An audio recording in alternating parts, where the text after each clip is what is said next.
Kuna baadhi ya watu wanamkimbia Mungu kwa sababu ya shida. Kuna watu wanamkimbia Mungu kwa sababu ya kiburi cha mafanikio au kiburi cha mali. Kile kiburi cha mali kinawafanya waone kuwa si mhitaji Mungu. Ninamhitaji Mungu wa nini? Nimeshafanikiwa. Ngoja nikwambie, kuna baadhi ya vitu madaktari hawezi kufanya. Kuna baadhi ya vitu elimu yako haiwezi kufanya. Kuna baadhi ya vitu unamhitaji Mungu tu.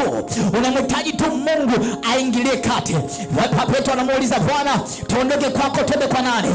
Maana kwako kuna uzima, maana kwako kuna uhakika, maana kwako kuna tumaini. Visivyowezekana kwa wanadamu vinawezekana kwako. Visivyowezekana kwa madaktari kwako vinawezekana. Hakuna ambacho kinashindikana kwa Bwana. Haleluya. Biblia ndio maana inasema katika Methali 1 sura 32 inasema kufanikiwa kwake mpumbavu, Biblia yake inasema kufanikiwa kwake mpumbavu kutamwangamiza. Kwa sababu mpumbavu akifanikiwa anajua ni nguvu zake. Kuna mtu ananielewa? Kuna mtu ananielewa? Kwa nini watu wanakimbia kwa Bwana? Nimekwambia namba 1, kuna baadhi ya watu shida zinawakimbiza kwa Mungu.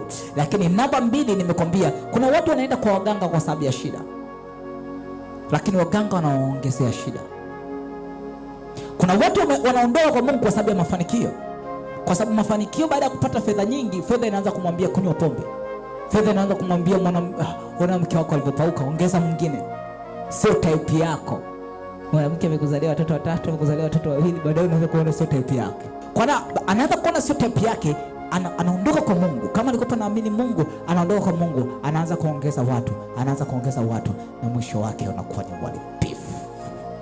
Kwa wanafamilia wa Jesus Embassy, tafadhali subscribe kwenye alama hiyo nyekundu, gusa, alafu bonyeza pia alama hiyo ya kengele ili kuwa wa kwanza kupata video hizi za mafundisho ya Mungu.